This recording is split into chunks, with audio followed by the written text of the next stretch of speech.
Hello Capricorn, Sun, Moon, Rising, and Venus signs. Kamusta kayo? Sana po'y nasa mabuti kayong kalagayan. Welcome back po sa Star Tarot. Kung bago kayo rito, welcome din kayo. Thank you sa inyong support. I truly appreciate it. God bless you all. Tumalon si Two of Cups. May partnership na parating sa buhay ninyo Capricorn, and this could be a new love life, no? Baka kung single kayo ha, baka love life ito. Baka ito din ay dati na siguro kayong may love life at ngayon mas makaka-expect kayo na yung partnership ninyo, yung relationship ninyo with your person is going to be more harmonious, mas peaceful, mas loving, yung gano'n. So, mas magi-improve pa ang samahan ninyo bilang mag-asawa or mag-boyfriend or mag-girlfriend.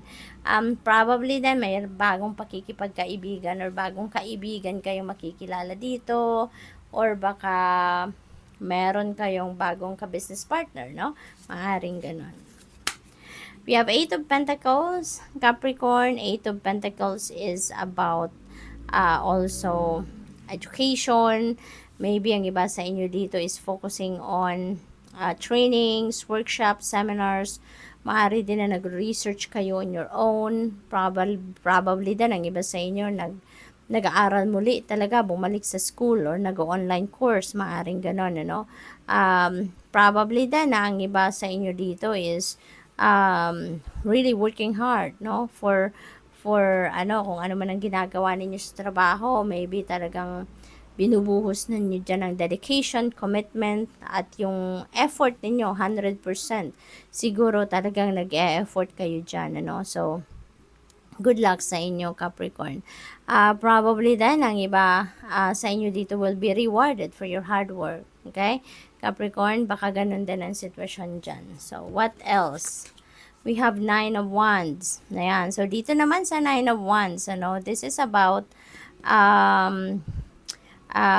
perseverance, no? Kaya, kahit ano man ang hirap, no, na maaring nararanasan ninyo or na-encounter ninyo sa ngayon about or related sa inyong trabaho, natural lang yun, no, na may mga challenges sa buhay na dumadating.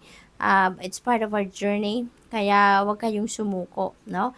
Maybe you have come this far na, nasa 9 of Wands na tayo, nasa 9 na tayo. Ibig sabihin, malayo-layo na narating ninyo, madami-dami ng effort ang nilagay ninyo dito sa sitwasyon na to, kaya parang sayang naman, 'di ba? Kung i-give up nyo. Sayang naman kung dahil napagod kayo kaya ayaw nyo na, 'di ba? Kaya ang advice sa inyo dito, keep persevering, continue on working on it, no? At pasasaan ba at kayo ay magtatagumpay na rin. 7 of Pentacles, naghihintay na talaga kayo ng bunga ng inyong pagsisikap. Maaring sa ngayon, ano, dahil malayo-layo na nga ang narating ninyo, parang sabi siguro ninyo, I've come this far na, pero parang hindi ko pa rin nakikita, 'di ba? Ang ending, hindi ko pa nakikita kung saan ito magtatapos, no? So, maaring ganun ang ganap dito. Pero, sabi dito sa 7 of Pentacles, no, there is a success na naghihintay sa inyo dyan. Kaya work on it lang, continue to work on it. Pagtiyagaan nyo pa, pagsikapan nyo pa, pasasaan ba at magtatagumpay kayo. 'Di ba? Pasasaan ba at makukuha nyo din ang tagumpay na ine-expect ninyo. Okay? What else? We have 7 of Swords. Dito naman sa 7 of Swords, mag-iingat kayo, no? This is a warning para sa inyo. Kasi maaaring meron ditong mga tao sa paligid ninyo na low vibration, no? Mga low vibration people are surrounding you siguro. Kaya, iniimbitahan kayo dito na mag-ingat, no? Be careful with whom you talk to, with whom you deal with, at kung ano man yung sinishare ninyo mga impormasyon.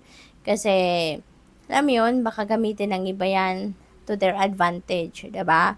Unahan kayo sa plano ninyo, unahan kayo sa mga dreams ninyo, isabotage kayo sa mga plano ninyo. You never know, diba? Maraming mga tao na sa paligid natin ang inggitero at inggitera. Kaya hindi natin alam kung sino yung honest at hindi, sino yung mapagkakatiwalaan at hindi.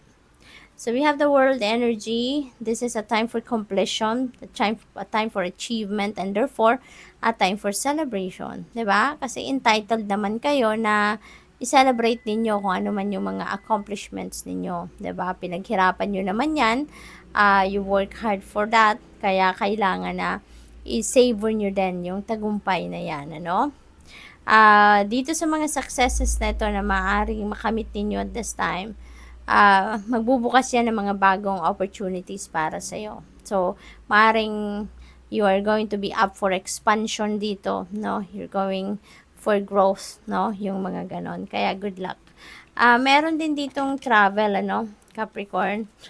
Bumukas na talaga siya. So, napakaganda. So, travel energy is also in your horizon. Kaya most likely kayo ay magta-travel soon for different reasons. Baka trabaho, pasyal, baka magbibisita kayo sa pamilya. So, depende sa inyong sitwasyon. Pero mag-iingat kayo sa inyong pagbabiyahe. Ayan, nauuna nang bumuka sa mga cards ninyo. Kaya, ilagay na natin dyan. So, napakaganda kasi meron tayong the sun energy. No? Yung sun is very optimistic and very enthusiastic energy, very uplifting, kaya magiging high vibe kayo, no, at this time. The sun is going to cut through the darkness, no, sa buhay ninyo, at maraming positibong pagbabago ang magaganap dito sa buhay ninyo, Capricorn. Maraming improvement, maraming mangyayaring ang tawag dito, pagganda ng inyong mga sitwasyon. Kaya kung meron man kayong mga problema, meron man kayong mga iniindang sakit, that's going to improve, that's going to change for the better na. At saka, kung meron man kayong mga challenging situations na pinagdadaanan sa ngayon, makakaasa kayo na magiging maayos na din ang lagay ninyo at this time. Okay? This is also a time for success, no? Material success, at kung ano pang ibang klaseng mga tagumpay. So, sa Hierophant naman, maaring ang iba sa inyo, since we have partnership, baka ang iba sa inyo ay magpapakasal, no? Maaring may mga planong kasalan dito, may mga engagement, maaring ganon. Probably then, na ang iba sa inyo dito siguro you are an educator. Baka kayo ay mentor, teacher, counselor, baka yun ang mga trabaho ng iba sa inyo dito. And you are imparting your knowledge, you're imparting your wisdom, your learnings in life, no? Maybe sinishare ninyo yan sa mga estudyante ninyo, maaaring ganon. Or probably, sa ibang grupo naman ng Capricorn, baka kayo naman ngayon na nangangailangan ng advice, no? Maaring kayo naman ngayon yung lumalapit sa mga mentors, spiritual guide, spiritual counselor, mga pastor, pare, mga ganon, no? Kasi baka kayo naman ngayon na nangangailangan ng enlightenment nila. So, good luck. Thank you for watching. Love and light. Namaste.